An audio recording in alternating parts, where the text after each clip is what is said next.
오늘 말씀은 빌립보 교회의 유오디아와 순도계라고 하는 두 여인에게 서로 화해해라, 서로 연합하고 일치해라 하는 그런 권면을 주신 말씀을 함께 생각해 보고자 합니다.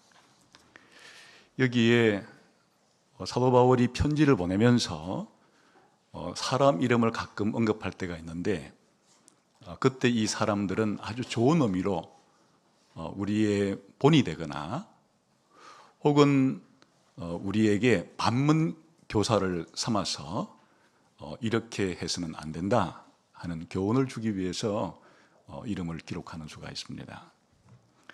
그런데 오늘 이 요디아와 순도계라고 하는 이 빌립보 교회의 두 여인은 좋은 의미로 지금 이름을 부르는 것은 아니죠. 이 두 여인이 빌립보 교회 성도로서 서로 분열하고 서로 다투고 서로 분쟁을 했기 때문에 이 두 여인에게 이런 분쟁을 멈추고 서로 화해하라 하는 의미로 기록이 된 것이니까 좋은 의미로 기록이 된 것은 아닙니다. 사실은 요디아라는 이름과 순도계라는 이름을 생각해 보면 참 아이러니하기도 합니다. 이 요디아와 순도계라는 이름의 뜻은 참 좋아요. 이 요디아든 순도계든 바울 당시 그리스 로마 사회에서는 아주 흔한 이름이었습니다.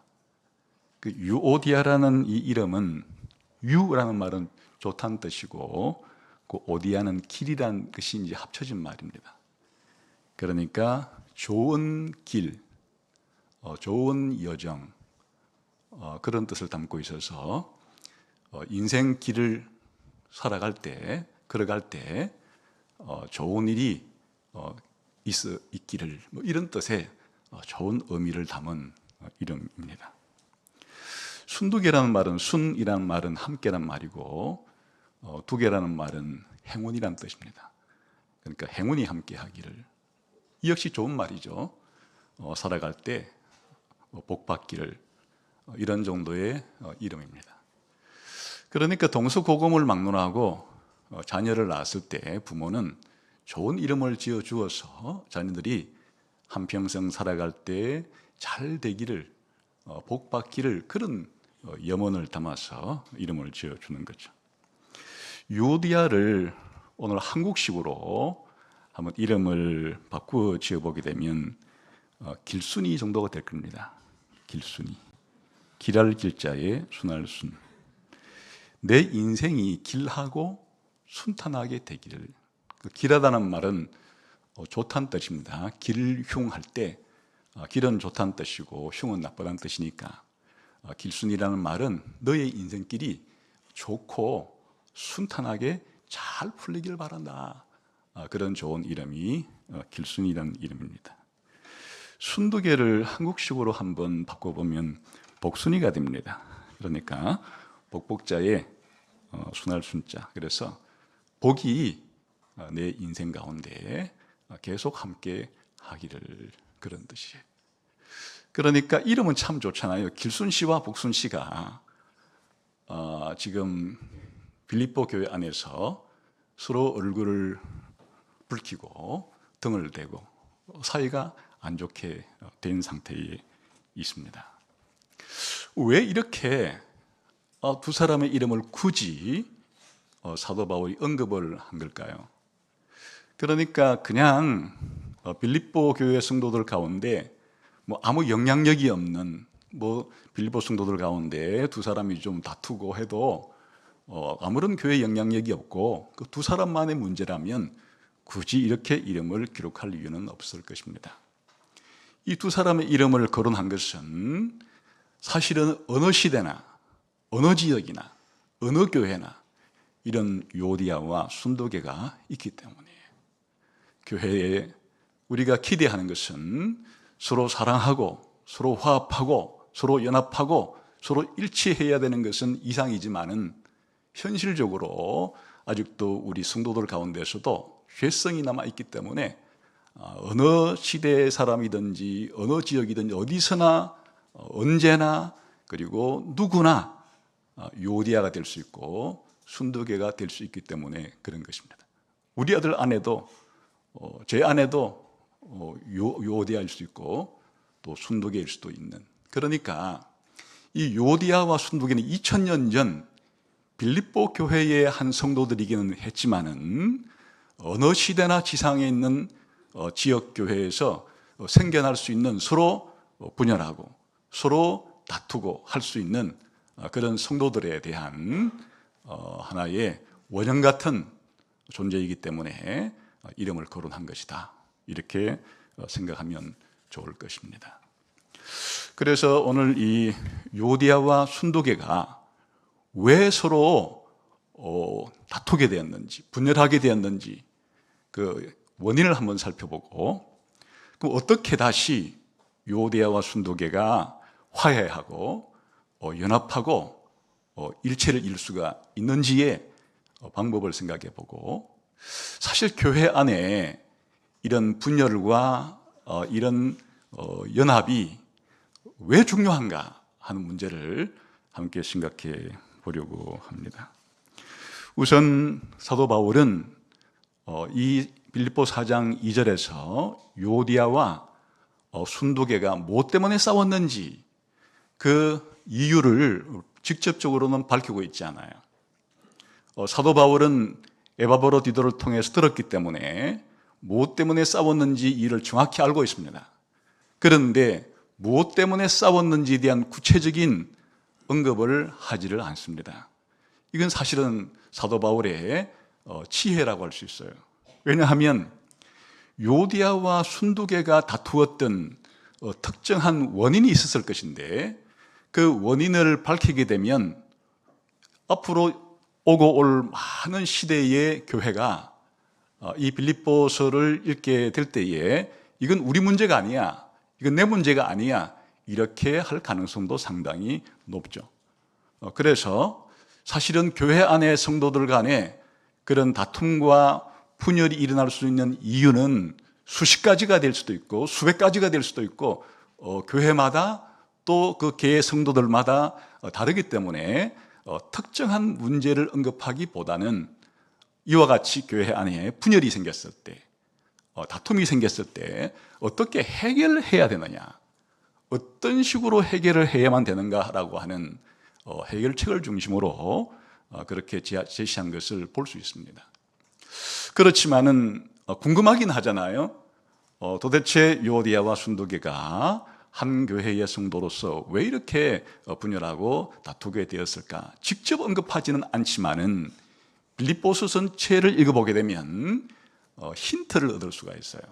그것은 이미 사도 바울이 2장을 쓸 때 특정 개인을 언급하지는 않지만 빌립보 교회 전체를 향해서 서로 연합하고 화합하고 일치해야 한다는 이야기를 하면서 교회의 분열을 가져오는, 교회의 이와 같은 분쟁을 가져오는 원인이 무엇인지를 이미 이야기를 해놓았기 때문에 순두개와 요디아가 분열하게 된 원인도 그것의 일종의 적용이라고 생각할 수 있을 것입니다. 그게 이제 2장에 나옵니다. 2장을 보겠습니다.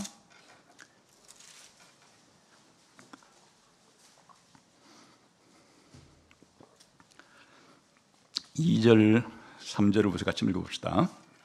시작. 마음을 같이하여 같은 사랑을 가지고 뜻을 합하며 한 마음을 품어 아무 일에든지 다툼이나 허영으로 하지 말고, 여기에 지금 빌립보 교회 성도들 전체를 향해서 너희가 같은 마음을 품어라, 이렇게 이제 권면을 하죠. 그런데 이 빌립보 교회가 하나 되지 못하고 연합하지 못하게 만드는 원인을 두 가지를 지금 밝히고 있습니다. 그 하나가 아무 일에든지 다툼이나 허영으로 하는 것. 이 다툼과 허영이 교회의 일치와 연합을 깨고 교회로 하여금 분열시키는 가장 중요한 두 가지의 죄로 거론이 지금 되고 있습니다. 여기에 첫 번째 다툼이라고 표현된 이것은 그냥 읽으면 서로 싸운다 정도로 이해하기 쉽겠지만 사실은 이 단어의 의미가 상당히 중요합니다. 이 단어는 기본적으로 품삯을 받고 일을 하는 이 노동자를 가리키는 말에서부터 나온 말입니다. 그러니까 자신의 이익을 위해서 돈을 받고 일을 하는, 오늘날로 말하면 일용직 노동자라는 말이 이 단어의 기본적인 어원입니다. 그런데 이것이 이제 정치적으로 어떻게 이것이 의미를 확장하게 되는가 하면 아리스토텔레스의 정치학이라는 책에 이 단어가 나옵니다. 이 단어가 나오는데 거기에서는 어떤 식으로 쓰이는가 하면 공직을 얻기 위해서 정치적인 정치가가 되어서 공직을 얻기 위해서 수단과 방법을 가리지 않고 이기적인 목적으로 이기적으로 추구하는 것으로 의미가 이제 발전되게 되는 거죠. 쉽게 예를 들면 선거에 나간 사람은 자기가 당선이 돼야 됩니다. 그러면 돈을 주고 사람들을 사죠. 그래서 선거운동을 시키기도 하고 또 표를 얻기도 하는. 그러니까 이렇게 돈을 받고 자기가 지지하는 사람들을 당선시키기 위해서 그렇게 하는 사람, 그리고 자신이 뭔가 이루고자 하는 이런 공적인 지위를 얻기 위해서 수단 방법을 잘 가리지 않고 자신의 목적을 이루기 위해서 편을 만드는 이런 의미로 이것이 이제 확장되게 됩니다. 그래서 여기서 말하는 것은 단순한 싸운다라는 말이기보다는 이기적인 자기의 이익을 위해서 당파를 만드는 그런 의미를 가지는 것이에요. 그래서 이 단어를 번역할 때 우리 신약 성경에는 이 단어가 7번이 사용이 됩니다. 7번이 사용이 되는데 우리가 지금 보고 있는 개역 개정 성경에서는 이것을 당짓는 것 이렇게 번역을 하기도 하고 다툼 이렇게 번역을 해놓기도 했습니다. 일관되게 번역해 놓지는 않았어요. 로마서 2장 8절에는 당을 지어 이렇게 번역을 하고 고린도후서 12장 20절에도 당짓는 것 이렇게 번역하고 갈라디아서 5장 20절에도 당짓는 것 이렇게 번역을 하고 빌립보서 1장 17절에는 다툼, 빌립보서 2장 3절에도 다툼, 그리고 야고보서 3장 14절에는 다툼, 야고보서 3장 16절에도 다툼 이런 식으로 번역을 해놨어요. 그러니까 한쪽으로는 당을 짓는 것, 당파심이라고 번역하고 한쪽으로는 다툼이라고 번역했는데 이 말의 기본적인 의미는 이기적이라고 하는 자기 이익을 구하기 위해서 무리를 짓고 당을 짓는 그런 뜻이에요. 그러니까 다툼이 생기는 거죠. 그러니까 이제 이 다툼이라고 번역한 것은 그 당파, 당을 짓는 결과로서 생기는 게 다툼이니까 그렇게도 번역을 했지만은 이 단어는 다툼이라고 하는 번역보다는 사실은 이기적인 야망을 가지고 무리를 짓는, 당을 짓는 이런 이제 의미라 그렇게 생각하시게 되면 이것이 굉장히 심각한 것이로구나 하는 것을 알 수가 있겠죠. 다시 말하면 어떤 공동체든지 그것이 가정이 되었건 학교가 되었건 직장이 되었건 나라가 되었건 아니면 교회가 되었건 하나의 공동체를 형성하고 단체를 형성하고 집단을 형성했을 때 이런 단체, 공동체를 허물어뜨리고 공동체를 분열하는 가장 첫 번째 이유가 바로 이거예요. 자기의 이익을 추구하기 위해서 파당을 짓는 것이에요. 그렇게 하면 당연히 싸움이 붙어지고 다툼이 생기고 그 공동체는 분열과 와해가 되겠죠. 그래서 흔히 이와 같은 다툼이라고 번역된 정확하게 말하면 자신의 개인 이익을 추구하기 위해서 당파를 짓는, 파당을 짓는 이것이 어떻게 일어나는 겁니까? 대부분에는 자기를 좋아하는 사람 혹은 자기 말을 잘 들어주는 사람, 이런 사람과 그렇지 않은 사람을 내 편, 네 편으로 일단 편을 가르게 마련이죠. 편을 가르게 되면은 자기 편의 사람들을 더 많이 만들려고 그렇게 노력을 하게 마련입니다. 그렇게 해서 자기 편이 만들어지게 되면은 이건 공동체 전체의 유익을 위하기보다는 개인의 유익과 자기 편의 이익을 더 추구하는 방식으로 그렇게 발전하게 되고, 급기야는 자기와 다른 편에 있는 사람들은 사라지고 무너지고 잘못되는 것이 자기에게 기쁨이 되는 이런 방식으로 공동체가 와해가 되는 것입니다. 그러니까 이와 같은 이 다툼이라고 번역된 이기적인 목적을 위해서 그렇게 파당을 짓는 당파심이라고 하는 것 자체가 바로 세상에 있는 단체만 있는 것이 아니고, 사도 바울의 진단에 따르면 이 빌립보 교회 안에도 이것이 있다는 것이, 빌립보 성도들 사이에서도 이와 같은 자기 이익을 위한 당파심이 또 파당을 짓는 일이 있었다라고 그렇게 사도 바울은 진단을 하는 것입니다. 그러니까 어느 교회나 교회 안에 이런 당파를 짓는, 파당을 짓는 일이 얼마든지 생겨날 수 있다는 사실을 우리는 알게 되는 거죠. 주로 어떤 방식으로 교회 안에서 이런 이기적인 목적을 가지고 자기 이익을 추구하기 위한 그런 파당이 생겨나는 것일까요? 그것은 마음에 맞는 사람들끼리 하나가 되는 일이 생겨날 때 이런 일이 생겨나기가 쉽죠. 이건 대부분 교회의 어떤 의사결정을 할 때 자신들의 목소리를 키우기 위해서 그렇게 끼리끼리, 쉽게 말하면 교회 안에서도 공식적인 조직이 아니라 비공식적인 사적인 조직들이 만들어지기 시작할 때 이런 일이 시작되었다라고 보면 되는 거죠. 교회라고 하는 한 단체가 교회의 고유한 사명을 감당하기 위해서 공식적인 조직이 있습니다. 우리 교회만 하더라도 교사라는 조직이 있고, 또 장년부의 신앙 성숙을 도와주기 위한 그런 가족장이라는 조직도 있고, 등등의 여러 조직들이 있습니다.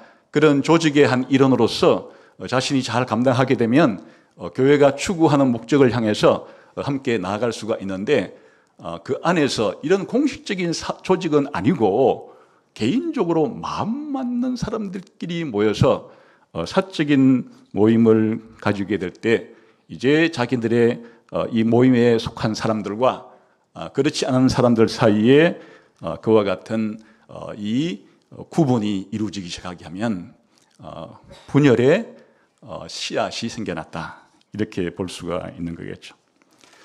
또한 교회 안에서 이런 자기 이익을 위한 당파로 인한 분열이 생기게 되는 이유 자체는 어느 단체나 어떤 단체가 나아가기 위해서는 결정을 해야 되죠.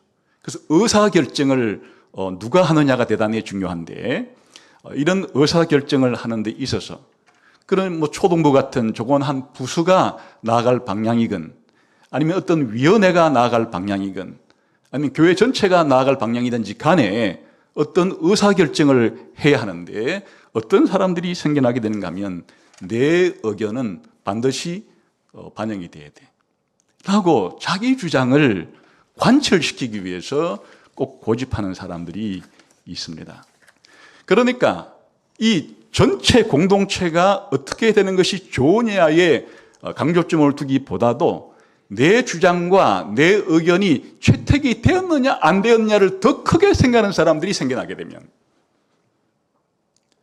자신의 의견을 내었을 때 그런 의견도 좋긴 하지만 한 부서 전체를 놓고 볼 때, 교회 전체를 놓고 볼 때는 사실 그 의견보다도 이 의견이 더 낫겠다 이렇게 해도 자기 의견을 묵살했다고 생각해서 자기 자신을 거부했다고 생각하면서 끝까지 그와 같은 자기 의견을 관철시키려고 고집하는 이런 일이 생길 때 이게 이제 분열이 점점 생겨날 가능성이 높아지게 되는 겁니다.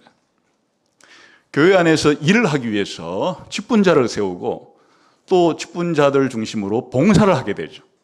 그런데 이런 내가 교회에 나온 지가 얼마나 되는데, 내가 이 직분을 받은 지가 얼마나 되는데, 내가 봉사를 한 것이 얼마나 많은데, 이게 자기의 특권이 되어 가지고 자신이 무엇인가를 결정할 때 내가 언제부터 이 교회에 나온 사람인지 알아요? 또 내가 얼마나 봉사한 사람인 줄 알아요? 이런 식으로 자신이 가지고 있는 직분과 이런 봉사의 경력을 가지고 자기의 의견을 관철시키고자 하게 된다 그러면 이는 이 교회 안에 분열이 점점 가속화될 수 있는 가능성을 높여간다 할 수가 있을 것이에요. 이렇게 되면은 이제 점점 교회 안에서 그런 알게 모르게 파당이 형성이 되게 되어서 자기 편에 속한 사람이 아닌 사람들에 대해서는 또 자기 편에 있다가 다른 편으로 가거나 중립을 지키려고 하면 배신자라는 꼬리표를 붙여서 그렇게 취급하는 이런 일들이 얼마든지 교회 안에서도 다른 일반적인 세상 단체처럼 생겨날 수가 있다 하는 거예요. 이런 정신, 자기가 생각하는 자기 이익을 얻기 위해서 자기의 영향력을 확대하기 위해서 사람들을 내 편으로 끌어들여서 당을 짓는 이런 일들이 있게 되고 자기의 의견을 꺾지 않고 끝까지 고집하면서 관철시키려고 할 때 이 교회 안에서 이와 같은 분열이 생긴다 할 수가 있을 것이죠. 아마도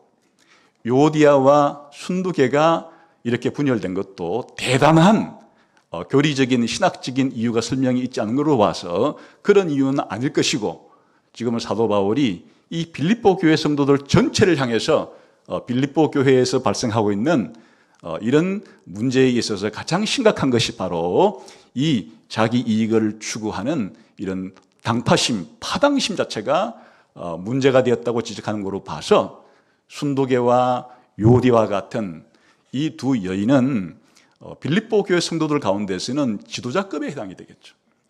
처음 초신자들이 아닐 것이에요.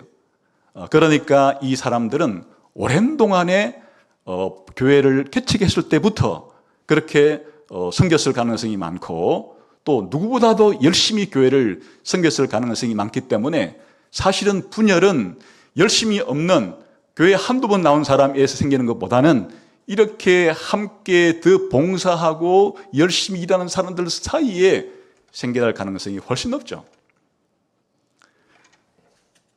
이 요디아와 순두계를 묘사하는 말을 보면 4장 3절을 봅시다.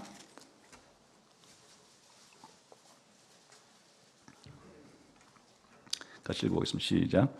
또 참으로 나와 멍에를 같이 한 내게 구하노니 복음에 나와 함께 힘쓰던 저 여인들을 돕고 또한 클레멘드와 그 외에 나의 동역자들을 도우라. 그인들이 생명책에 있느니라. 여기에 요디아와 순도계가 어떤 사람인지에 대한 정보가 나오죠. 이 요디아와 순도계는 사도 바울이 말하기를 복음에 나와 함께 힘쓰던 자들이었다. 여기 힘쓰던 자들이라는 것은 경기장이나 전투 장에서 쓰는 말인데 함께 싸운단 말이에요. 경기장에서 하게 되면 팀으로 하는 경기처럼 뭐 축구가 되었든 뭐 배구가 되었든 그렇게 한 팀이 되어서 함께 경기를 하는 것도 싸운다고 하죠. 그 전쟁도 같은 부대원들이 함께 연합해서 그렇게 전호회를 가지고 다른 적들과 싸우게 될 때 이때 사용되는 말이 바로 힘쓴다는 말이에요. 그 힘쓴다는 번역보다는 함께 싸웠던이라고 번역하는 게 훨씬 더 의미에 가깝고 잘 살아나죠. 그러니까 이 요디에와 순도계는 그냥 빌립보 교회 성도들 가운데 그냥 초신자거나 아주 그렇게 영향력이 없는 그러한 일반 성도가 아니에요. 사도 바울이 나와 함께 복음을 위해서 함께 싸웠던 동지들이다 이렇게 말하는 거예요. 아마도 이 빌립보 교회는 이 세워진 지가 사도 바울이 49년에서 51년 사이에 2차 선교 유행 중에 이 빌립보 교회를 세웠고, 지금 이 편지를 사도 바울이 쓸 때는 1차 로마 감옥에 있을 때인데 60년에서 62년 사이예요. 그렇게 계산해 보게 되면 빌립보 교회를 개척한 지 한 10년에서 12년 정도가 된 교회예요. 그러니 여기에 아마도 성도들은 한 몇 명쯤 되었을까? 정확한 출석부가 없기 때문에 알 수는 없죠. 그런데 이 당시에 빌립보라고 하는 도시의 인구가 한 5,000명에서 15,000명 정도로 추산이 되고, 그러니까 이 빌립보 교회의 성도 수 정도는 한 50명에서 150명 정도의 이러한 정도로 추정은 합리적으로 해볼 수는 있겠어요. 그런데 이 유오디아와 순두계는 사도 바울이 이 나와 복음을 위해서 함께 싸웠던 전우들이다 이렇게 하는 걸로 봐서 거의 빌립보 교회를 개척했을 때부터 거의 함께 했을 가능성이 상당히 높은 그런 사람들이고, 빌립보 교회 성도들 가운데서 여성 지도자들에 해당이 되는 그런 사람들일 가능성이 상당히 높은 사람들이란 뜻이에요. 그러니까 사도 바울과 함께 전도하고 새신자들을 함께 양육하고 또 함께 교회 생활에 있어서 중요한 일들을 담당했던 그런 사람들이었다 그런 뜻이고, 또 다른 표현은 글레멘드와 그 외에 나의 동역자와 함께 연결하는 것으로 봐서 또 사도 바울이 글레멘드와 다른 나의 동역자들과 같은 동역자들이다 이렇게도 표현하는 것이에요. 함께 싸웠던 전우고 함께 일했던 동역자고 이렇게 표현하고, 그들의 이름들이 여기에 등장하는 유오디아나 순두계나 글레멘드나 바울의 모든 동역자들이 전부 다 생명책에 그 이름이 다 기록되어 있다. 다시 말하면 이들은 이단이 되었거나 불신자가 아니에요. 그들의 이름이 하늘 호족부에 등록이 되어서 언젠가 주님이 오셨을 때 생명책에 기록된 이름들을 호명할 때 요디아도 그때 이름이 불릴 사람이고 순두계도 그때 이름이 불릴 사람들이 구원받은 사람들이 확실해요. 그러나 이렇게 구원받은 것이 확실하고 사도 바울과 함께 일했고 사도 바울과 심지어는 복음을 위해 함께 싸웠던 사람들일자 할지라도 이렇게 더 열심히 했고 더 열심히 싸웠기 때문에 아마도 이와 같은 다툼이 생겼을 가능성이 훨씬 더 높겠죠. 또 하나의 이 빌립보 교회가 분열되게 된 두 번째 원인을 허영이라 이렇게 지금 지적하죠. 2장 3절에서 하나는 이기적인 목적을 가지고 당파를 짓는 거고 또 하나는 허영 이렇게 말하는데, 이 허영이라는 말도 두 개의 말이 원어에서 붙은 복합어예요. 하나는 헛된 비어있다는 말과 영광이라는 두 개가 붙은 복합어예요. 그러니까 번역이 딱 헛된 영광, 허영이 거의 직역이에요.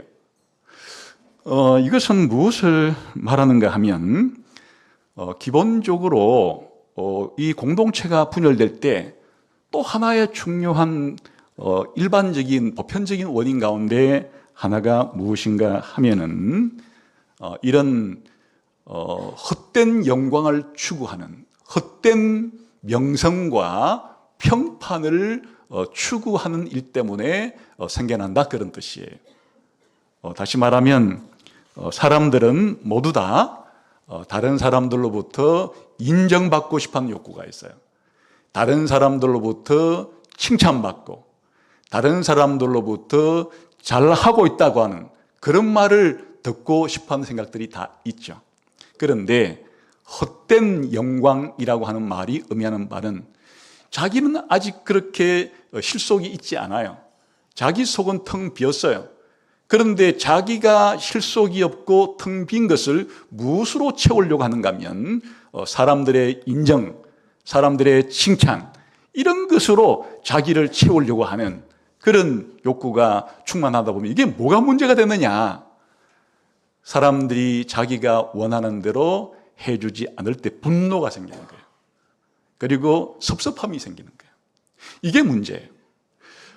교회 안에서 열심히 봉사를 할 때 사람들이 알아주든 안 알아주든 하나님이 나를 알아주니까 괜찮다, 이러면 문제가 없어요.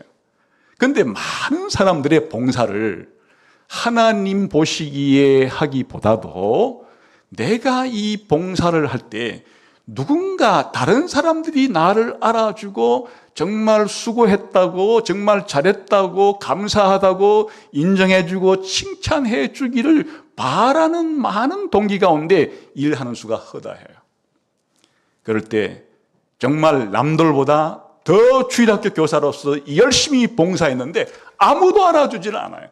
섭섭한 거예요. 화가 나는 거예요. 남들보다 시간을 2배 이상으로 들여서 찬양대의 대원으로서 열심히 그렇게 연습을 해서 다른 사람들이 오는 교회에 오는 시간보다 먼저 오고 늦게 가면서 열심히 연습을 했는데 사람들이 잘했습니다, 칭찬해주고 그렇게 인정해주고 하면 하는 맛이 나겠는데 아무도 알아주질 않아요. 아무도 알아주지 않고 오늘 어미 이게 삑살이 나지 않아, 이런 소리나 하고 이러면 화가 나는 거예요. 그러니까 이 순두계와 요디아라고 하는 이 여성들도 기본적으로 바울과 함께 동력자였고 함께 초창기 때부터 복음을 위해서 전투했던, 싸웠던 그런 사람들이기 때문에 열심히 그렇게 교회를 봉사했을 때 이런 허영심이 들어갔을 가능성이 많아요. 이 2가지가 결합이 되는 거예요. 그럼 교회 공동체가 사실 어느 공동체와 마찬가지로 분열이 생기고 와해가 되는 것이에요. 기본적으로 사람들은 예수님이 말씀했듯이 그냥 내가 하는 이 구제가 그냥 하나님이 나를 보시니까 하나님께서 갚아주시겠지 이렇게 생각하지 않고 구제하면 나팔을 불면서 구제를 하는 것이에요. 나팔 불면서 구제하지 말라. 그건 무슨 뜻이에요? 정치인들이 고아원을 방문하거나 뭐 어른 노인들을 방문하거나 어떤 재해난 현장 보면 꼭 사진을 찍어요. 꼭 자기 홍보용으로 쓰는 거예요. 그러니까 기본적으로 자기가 하는 일에 대해서 인정받고 또 그것을 이용해서 자기의 정치적인 이익을 얻으려고 하고 이렇게 되는 일들이 바로 공동체를 와해시키는 중요한 것이 되는데 요도회와 순두계가 뭐 때문에 그렇다 딱 찍어서 말하지는 않았다 할지라도 지금 사도 바울이 이렇게 2장에서 빌립보 교회 전체가 이와 같은 분열을 하게 된, 또 다투게 된 원인을 이와 같은 이기적인 개인적인 이익을 위해서 파당을 짓고 헛된 영광을 추구하면서 다른 사람들로부터 큰 좋은 평판과 인정을 받기로 나는 이런 것들이 충돌했을 가능성이 상당히 높겠죠. 그러니까 기본적으로 어느 교회나 이런 위험은 상존해 있다 하는 걸 알 수가 있죠. 그러면 어떻게 이 문제를 해결하라고 하는가 하는 거예요. 다시 한번 4장 2절을 봅시다.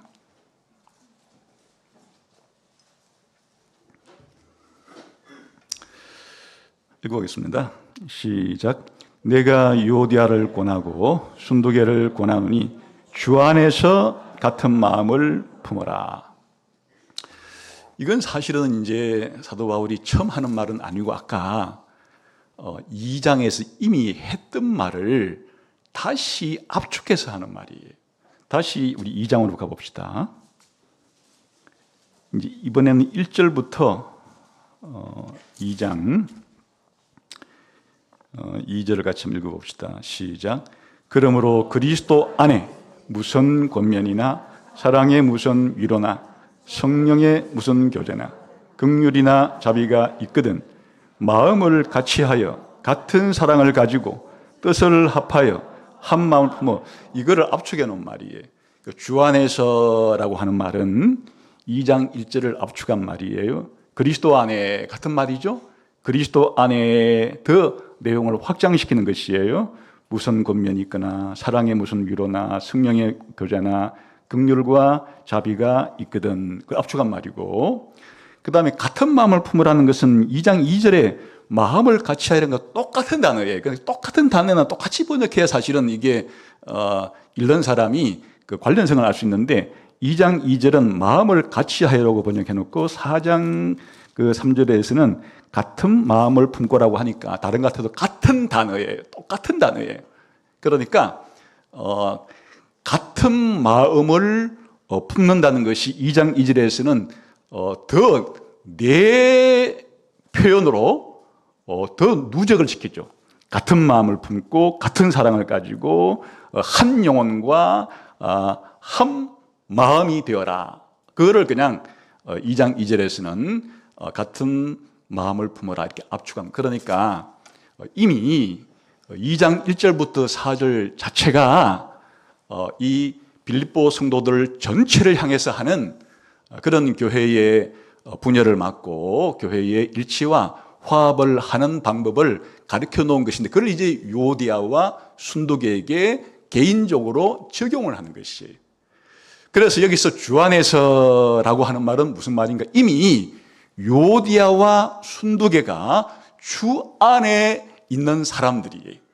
둘 다 주 안에 있다는 사실부터 확인을 해야 되는 거예요.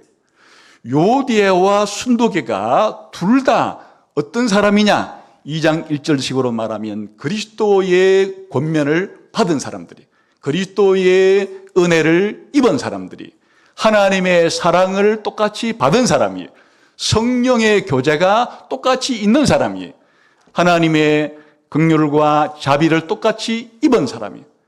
이것은 마치 고린도 후서 13장 13절에 나오는 축도와 같은, 거의 같은 내용이에요. 그리스도의 은혜, 하나님의 사랑, 성령의 교제가 너희 무리에게 있을지어다라고 했던 것을 약간 변형시켜서 그리스도의 권면과 사랑의 위로와 성령의 교제라는 것은 거의 삼위일체 하나님에 의해서 아버지 하나님의 사랑도 똑같이 받고 그리스도의 은혜도 똑같이 받고 성령의 내주하심도 똑같이 받고 하나님의 긍휼과 자비를 똑같이 입은 사람들이라는 것을 먼저 확인을 하여라. 그래야 이제 이런 분열을 거치고 화해의 길로, 연합과 일치의 길로 나아갈 수 있는 비결은 두 사람 다, 나도 당신도, 요디아와 순두계가 서로 생각할 때 나도 주 안에 있고 당신도 주 안에 있고 우리가 똑같이 주 안에 있다는 이 근본적인 공통분모, 근본적인 자신의 정체성을 하나님과의 관계 속에서 확인을 해야만 교회 안에서의 이런 분열과 다툼은 해결의 실마리가 생기는 것이. 그리고 이제 같은 마음을 품는다라고 했을 때 2장 2절에서는 훨씬 더 강도 높게 말하죠. 이와 같이 하나님의 사랑을 입은 사람들이라면, 그리스도의 은혜를 받은 사람들이라면, 성령의 내주하심을 입고 있는 사람들이라면은 특징이 어떠해야 되겠어요? 삼위일체 하나님과의 교제 가운데 있는 사람들이라면 더더욱이나 바로 교회 안의 성도들 사이에서는 같은 마음, 같은 뜻, 같은 목표, 같은 방향을 향해서 걸어가는 이런 화합과 일치가 가장 중요한 특징이어야 하지 않겠어요? 그런데 그러면 같은 마음을 품을 수 있는 비결은 뭔가? 그게 이제 그 다음에 소개가 되는 것이 3절, 4절이에요.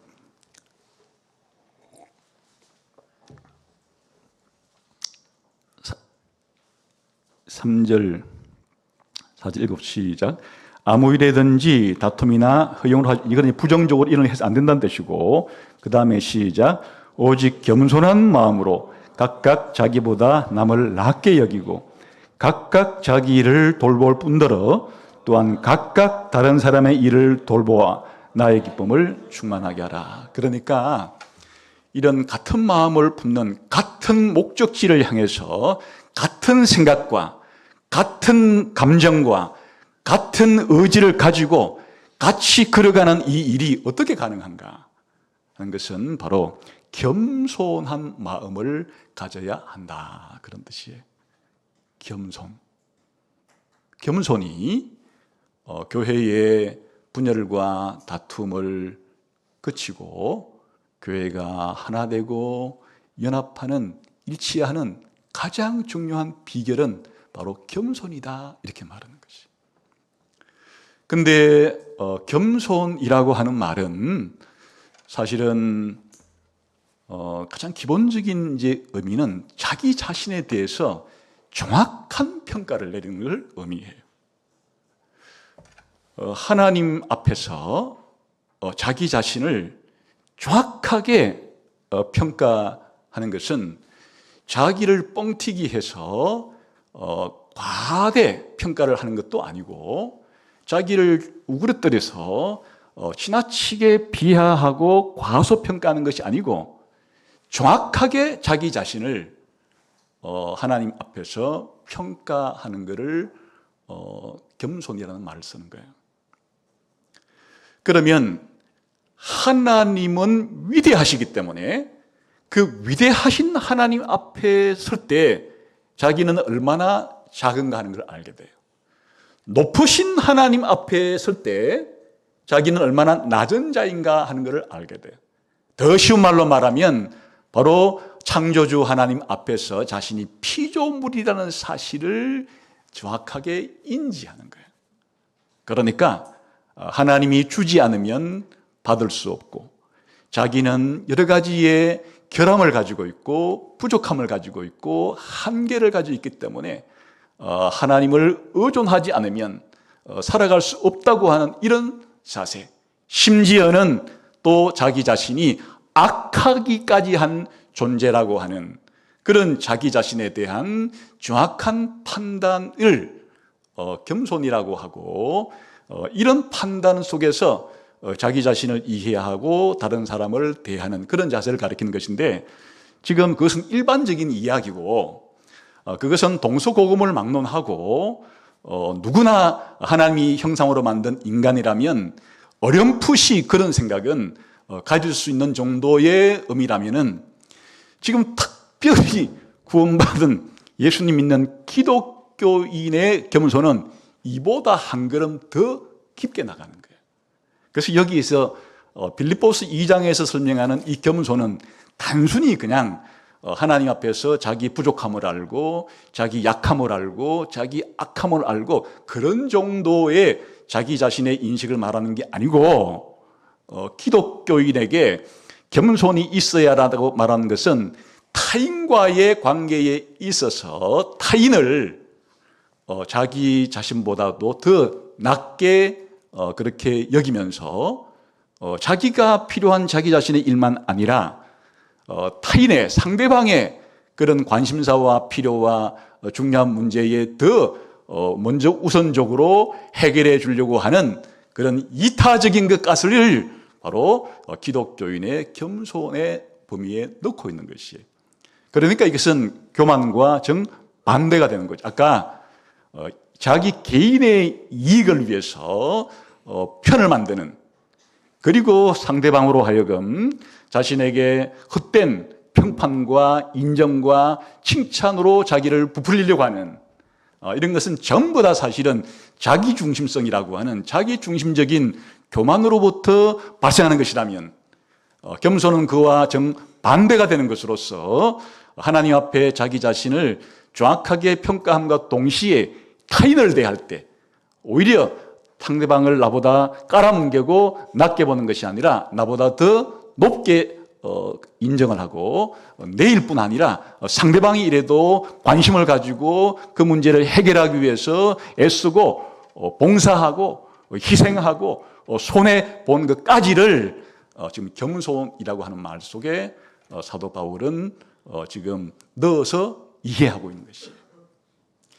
그래서 곧 이어서 이런 기독교인이 가져야 될 이 겸손의 가장 완전한 모범, 완전한 모델을 누가 가지고 계신가 하니까 바로 그리스도께서 가지고 계시다, 그렇게 말합니다. 그래서 2장 5절부터 11절까지가 대단히 중요합니다. 빌립보서 2장 5절부터 11절을 보겠습니다. 아까 같은 마음을 가지라 그랬는데 그 같은 마음이 어떤 마음인가 하면 바로 이 마음이에요. 시작. 너희 안에 이 마음을 품어라. 곧 그리스도 예수의 마음이니 그는 근본 하나님의 본체시나 하나님과 동등됨을 취할 것으로 여기지 아니하시고 오히려 자기를 비워 종의 형체를 가지사 사람들과 같이 되셨고 사람의 모양으로 나타나사 자기를 낮추시고 죽기까지 복종하셨으니 곧 십자가에 죽으심이라. 여기에 기독교인이 본받아야 할 참된 겸손이 무엇인가 하는 것을 예수님의 겸손을 통해서 보여주고 있는 것이에요. 예수님의 겸손은 어떤 모습으로 나타나는가 하니까 원래 예수님은 하나님의 본체, 하나님의 형체예요. 하나님으로서 하나님의 속성을 다 가지고 계세요. 그런데 예수님께서 자기를 낮춰요. 그리고 자기를 비워요. 그래서 종이 되었어요. 이거 다시 무슨 말인가 하니까 바로 성육신했다, 그런 뜻이에요.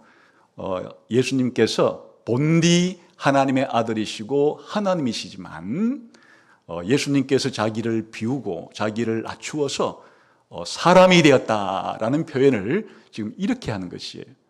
어떻게 하는가 하면 7절에 종의 형체를 가지사 사람들과 같이 되었고 사람의 모양으로 나타냈다. 전부 다 예수님의 겸손은 기본적으로 예수님 자신이 하나님으로서의 속성을 가진 하나님이신데 자기를 비웠다는 게 자기를 낮추어서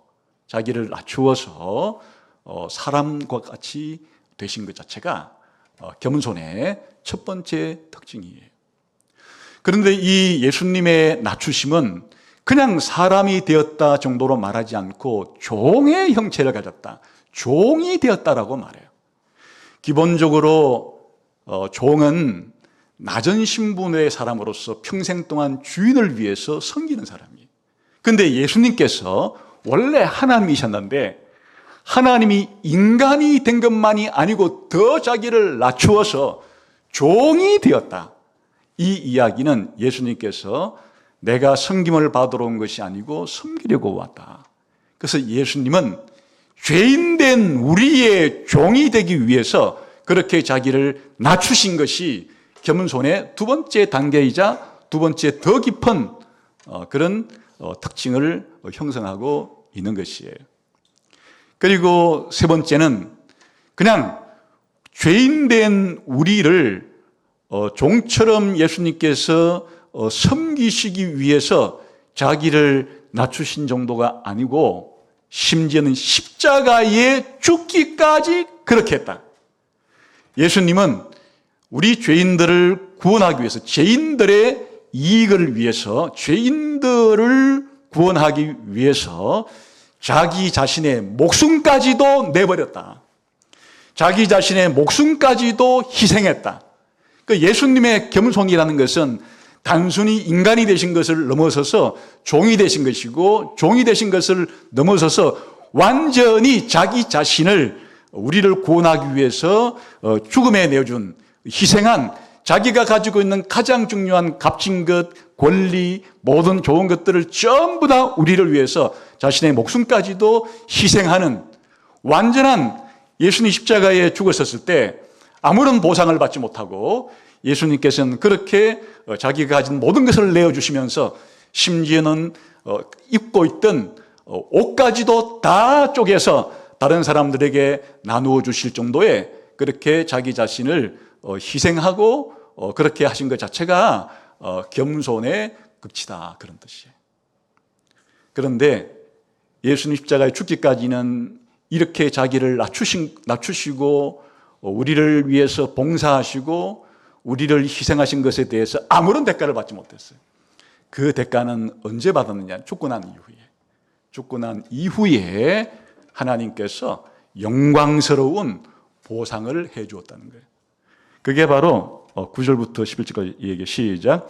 이러므로 하나님이 그를 지극히 높여 모든 이름 위에 뛰어난 이름을 주사 하늘에 있는 자들과 땅에 있는 자들과 땅 아래 있는 자들로 모든 무릎을 예수의 이름에 꿇게 하시고 모든 입으로 예수 그리스도를 주라 시인하여 하나님 아버지께 영광을 돌리게 하셨느니라. 그러니까 예수님이 하나님으로서 자기를 낮추어 인간이 되시고 더 낮추어 죄인들의 종이 되시고 더 낮추어 자기의 목숨까지도 희생하신 이와 같은 것에 대한 대가는 지상에 계셨을 때 받으신 것이 아니고 고난과 죽음 이후에 하나님 아버지께서 예수님에게 이 모든 것에 대한 보상과 대가를 지불해 줘서 모든 무릎으로 예수님께 꿇게 하시는 이와 같은 보상을 해 주었다. 그러니까 이것은 그냥 우리가 단순히 겸손이라 그럴 때 나는 좀 부족해요, 나는 약해요, 나는 죄인이에요 라고 하는 이런 일반적인 그런 자기 자신에 대한 평가를 넘어서서 상대방을 향해서 다른 사람을 향해서 자기 자신을 낮추고 상대방을 높일 뿐 아니라 그를 위해서 그가 필요하고 그가 꼭 있어야 될 것들에 대해서 내가 봉사하고 심지어 내가 손해를 보면서까지라도 그렇게 상대방을 위해서 희생해 주면서도 이 세상에서는 그 대가를 바라보지 않고 나중에 주님의 나라에 내가 갔을 때 주님이 오셨을 때 천국에 들어갔을 때 그때서야 내가 한 이 모든 겸손의 대가로서 한 봉사와 그런 희생에 대한 대가를 받을 생각을 하지 이 땅에 있을 때 조금 봉사하고 며칠 봉사하고 몇 년 봉사한 것 가지고 당장 다른 사람에게 칭찬을 받고 싶고 인정받고 싶고 보상을 받으려고 한 그런 생각이 아니다. 그래서 그 교회 안에서 이런 예수님을 닮은 겸손의 마음과 자세를 가지고 살아갈 때만이 교회는 연합과 일치를 이룰 수가 있다. 쉬운 게 아니죠. 그러니까 우리가 함께 교인으로서 교회를 형성하고 살아가면서 타락한 우리의 본성은 내가 조금만 뭔가를 가지고 있으면 조금만 뭔가를 하기만 하면 감사합니다, 고맙습니다, 참 잘하셨네요 등등 나를 인정해주고 칭찬해주고 뭔가를 나에게 보상으로 주고 아니면 내가 관철하고자 하는 목적을 위해서 내게 이익이 되는 것이라면 반드시 내가 내 의견을 관철해서 얻고자 하는 이게 우리가 살아가는 이 교회의 모습에서도 쉽게 언제든지 일어날 수 있는 그런 일이지만은 그러나 교회는 왜 이런 분열을 멈추고 다툼을 거치고 이런 연합과 일치를 이루어야 되는가 하니까 이게 분열하고 다투고 하게 되면 교회의 정체성을 약화시키는 것이든 우리가 빌립보서 3장 20절에 보았듯이 마치 빌립보라는 도시가 로마의 축소판이고 작은 로마처럼 그 빌립보 도시 안에서는 비록 마케도니아 땅 그리스어를 사용하고 그리스어 문화권 속에 떨어져서 살고는 있지만 그 빌립보에 사는 시민들은 저 로마 본국 사람들처럼 라틴어를 쓰고 로마법을 적용하고 로마 문화를 그렇게 지켜가면서 그렇게 살아야 되는 것인데 마찬가지로 빌립보 교회 성도들은 바로 천국의 축소판이고 작은 천국처럼 삼위일체 하나님과 더불어 영생을 누리는 단체라면 교회의 가장 중요한 특징은 아버지와 아들과 성령 사이의 사랑과 일치와 연합이 교회 성도들 사이에도 가장 중요한 특징이 되어야 되는데 교회에서 성도들 사이에 이런 당파심과 이런 허영심 때문에 서로 네가 잘났니 내가 잘났니 내 영향력을 더 키울 거야 라고 하는 이와 같은 것으로 분열하고 다툰다면 그건 세상에 있는 단체와 거의 방불한 단체이기 때문에 천국 공동체로서의 작은 천국 같은 특징을 드러내야 될 교회의 정체성을 잃어버리고 교회의 정체성 자체가 약하게 되는 심각한 위기에 빠지게 되는 것이 뿐만 아니라 교회는 적극적으로 이 세상에 복음을 전파해야 될 그런 사명을 가지고 있는데 복음이라는 게 뭐예요? 이 복음은 예수님을 통해서 하나님과 원수되었던 여러분들이 화해하고 또 이방인과 유대인의 원수되었던 것 같은 것들을 화해하고 이렇게 하나님과 사람 사이의 화해, 사람과 사람 사이의 화해가 복음의 핵심인데 정작 당신이 이 복음을 받아들이게 되면 하나님과도 일치하게 될 것이고 화해할 것이고 다른 모든 원수들과도 화해할 수 있는 사람이 될 겁니다라고 복음을 전해놓고는 정작 그냥 복음을 전하는 교회가 내부적으로는 이렇게 분열하고 다툰다면은 자기가 전하는 복음을 스스로 부정하는 행동이 될 것이고 이 복음을 듣는 사람들은 너희나 잘해라 이렇게 나올 것이기 때문에 복음 전도의 치명적인 약화를 가져오게 된다 그런 뜻이에요. 그러나 반대로 교회가 삼위 하나님이 서로 화합하고 사랑하시듯이 교회 성도들 사이에 겸손을 가지고 서로 상대방을 그렇게 존중하고 상대방을 배려하고 상대방을 위해서 봉사하고 상대방 희생할 각오를 기꺼이 지불하되 현세에서 이 모든 대가를 받을 생각을 하지 않고 영원한 천국에서 받을 생각을 하면서 다른 사람의 인정이 아니라 하나님의 인정만 있으면 된다는 정신으로 그렇게 서로를 향해서 함께 섬길 때 교회는 정말 작은 천국 같은 모습을 사람들에게 보일 수 있는 것이고 교회가 이 복음을 전할 때 진정한 복음 전파가 된 이런 일이 일어난다 그런 뜻이에요. 그래서 사실 이게 바울이 말한 바예요. 우리 한번 2장 14에서 16절을 봅시다.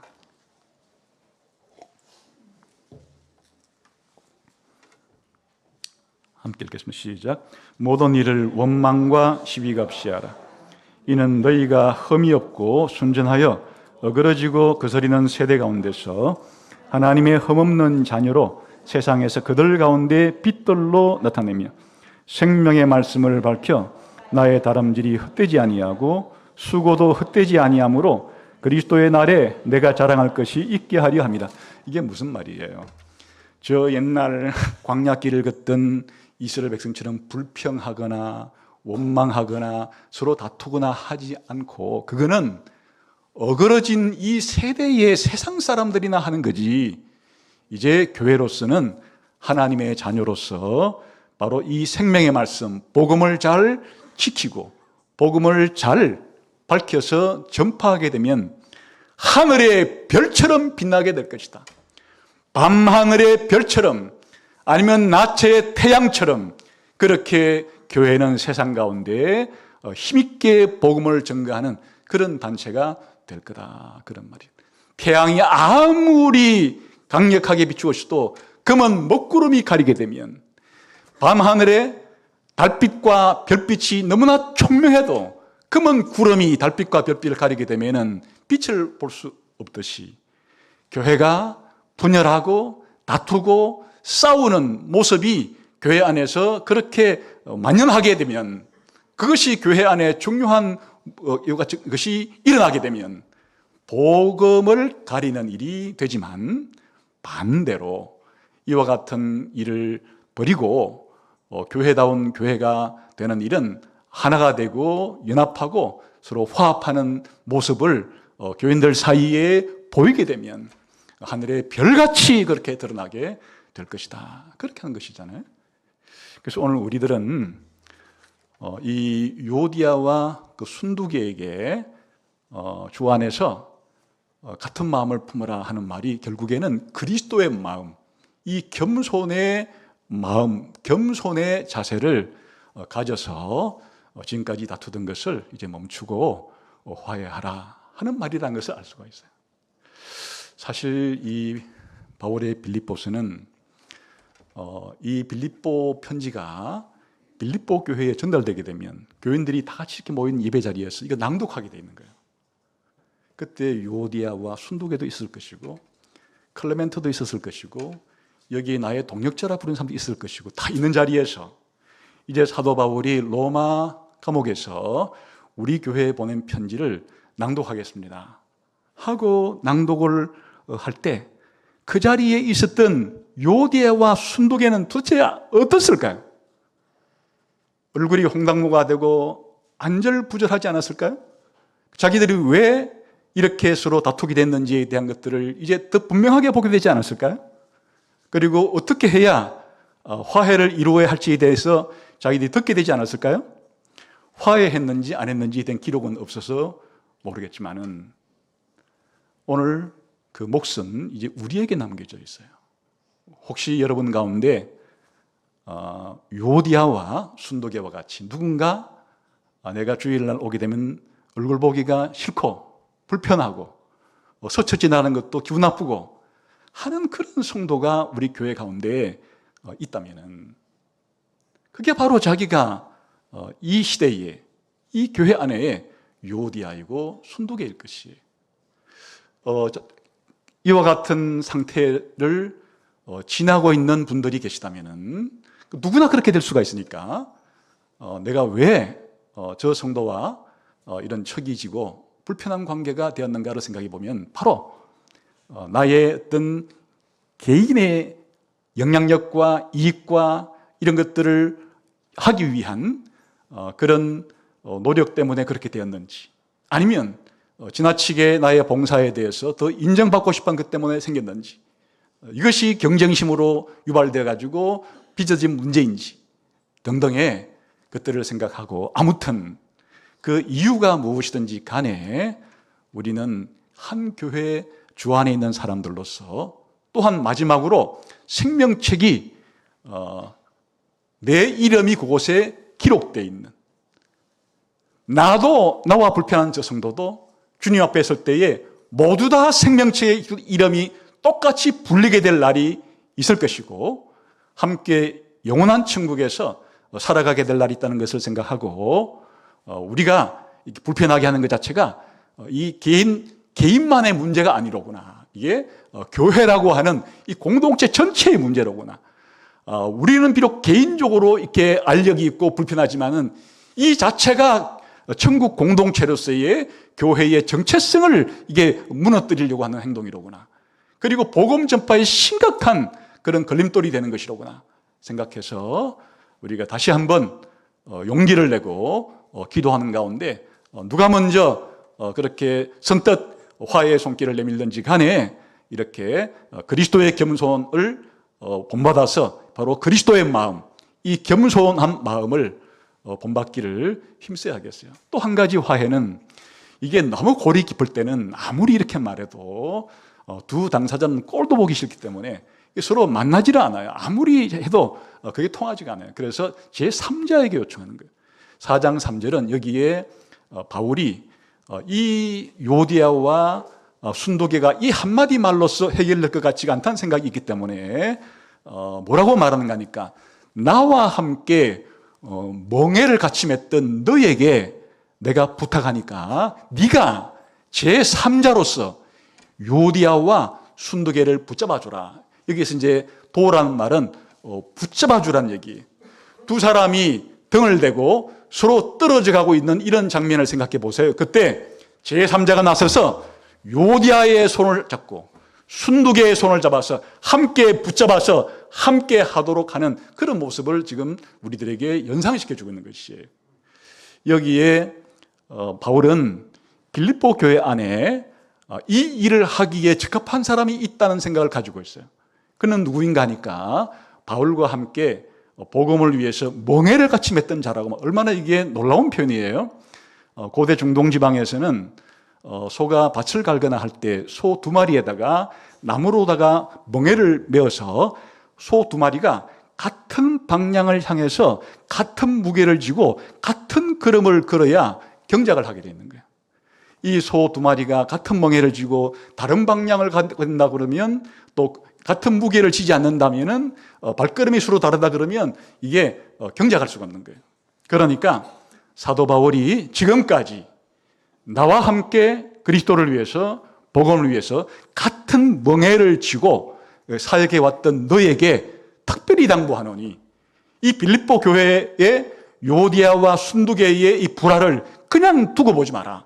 그 개인의 문제라고 그냥 치부해버리고 나와는 관계없다고 생각하지 말아라.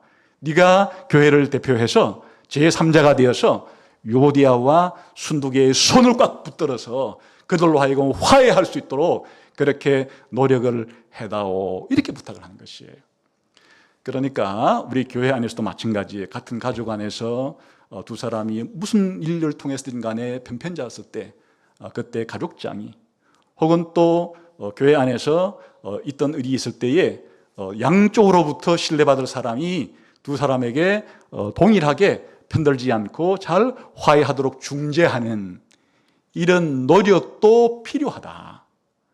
그래야 교회 공동체 전체의 문제이기 때문에 교회 안에서의 이런 분열과 다툼은 당사자만의 문제가 아니다.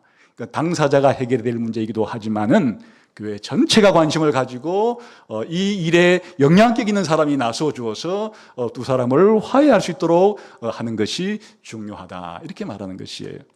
그러니까 여러분들도 정작 본인이 요디아와 순두계가 현재는 아니라면, 바울이 말하는 바울처럼 복음의 멍에를 함께 쥐고 살았던 사람이라고 평가하듯이 자신이 신앙생활을 잘 감당해온 사람이라면 자신이 이제는 제3의 중재자가 되어서 그런 불화하는 성도들 사이에 화합을 이룰 수 있도록 많은 노력을 자신이 기울여야 한다. 그리고 우리 모두는 우리 이야기일 수도 있는 요디아와 순두계와 빌립보 교회의 모습을 거울 삼아서 우리 교회가 작은 천국 같은 공동체로서의 특징을 가지고 또 복음을 힘있게 전가하기 위해서는 무엇보다도 성도와 성도 사이에 예수님의 겸손함을 본받아서 서로가 상대방을 나보다 더 낮게 여기고 서로가 내 문제만이 아니라 다른 성도들의 문제도 관심을 가지고 그의 필요와 그의 문제를 해결하는 데 적극적으로 내 봉사가 필요하다면 봉사를, 내 희생이 필요하다면 희생을 해서라도 교회는 이렇게 하나가 되고 화합하고 연합하고 일치하는 교회가 되어야 된다는 사실을 다 같이 명심하고 이렇게 되기를 위해서 각자 서로가 겸손해지기를 그렇게 노력을 했으면 좋겠습니다. 그래서 한 가지 비결은, 마치 우리가 멀리 떨어져 있는 사람들이 가까워지는 것은 사실은 두 사람이 가까워지는 것보다 더 중요한 것이 있는데 제3의 그 기준점을 향해서 가는 거예요. 그러니까 산 밑에서는 사람들이 떨어져 있지만은 저 산 정상으로 두 사람이 계속 올라가면 산 정상으로 가까워질수록 더 가까워지는 것처럼 우리가 서로가 각자가 예수님의 겸손을 닮아가면, 예수님을 중심으로 하게 되면은, 각자 예수님의 겸손을 닮아가게 되면 교회 공동체가 이러한 연합을 이룰 수가 있다 하는 것이 오늘의 중요한 교훈이 되겠습니다. 여러분 모두 가슴에 새기시고 우리 교회가 이런 화합한 교회가, 그리고 복음을 힘있게 우리의 삶으로도 전하는 교회가 되어지기를 주님의 이름으로 축원합니다. 기도하겠습니다.